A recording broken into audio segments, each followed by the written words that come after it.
ప్రపంచంలో అన్నిటికన్నా డేంజరస్ విషయం ఏంటో తెలుసా? ఒకరిని ఇష్టపడడం కాదు, ఒకరికి అలవాటు అయిపోవడం. ఎందుకంటే ప్రేమించిన వ్యక్తి దూరం అయితే బాధ ఉంటది, కానీ అలవాటైన వ్యక్తి దూరం అయితే అసలు ప్రాణం ఉంటదో లేదో కూడా తెలియదు. ఒక అబ్బాయి ఒక అమ్మాయి ముందు ఏడుస్తున్నాడనంటే అర్థం వాడు వీక్ అని కాదు. ఈ ప్రపంచంలో తను లూజ్ అవ్వడానికి భయపడే ఏకైక వ్యక్తి తనే అని అర్థం.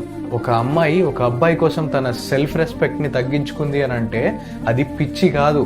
నువ్వు లేని లైఫ్ కంటే నీ ముందు తగ్గిపోవడం బెటర్ అనే తన ప్రేమ. కానీ దరిద్రం ఏంటో తెలుసా? అందరూ ట్రూ లవ్ కావాలని కోరుకుంటారు, కానీ ట్రూ లవ్ దొరికినప్పుడు మాత్రం దాన్ని వాల్యూ చేయడం మర్చిపోతారు.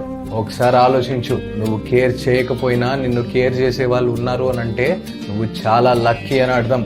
డబ్బులు పోతే ఎర్న్ చేసుకోవచ్చు బాస్, కానీ నమ్మకంతో పాటు వచ్చే ప్రేమ ఒక్కసారి పోతే ప్రపంచం అంతా వెతికినా అదే మనిషి తిరిగి రారు. So don't ignore the heart that loves you, because one day you might wake up and realise you lost the diamond. పేజ్ని అయితే ఫాలో చేసుకొని ఇంకా చాలా తెలుసుకుంటావు. Download ShareChat.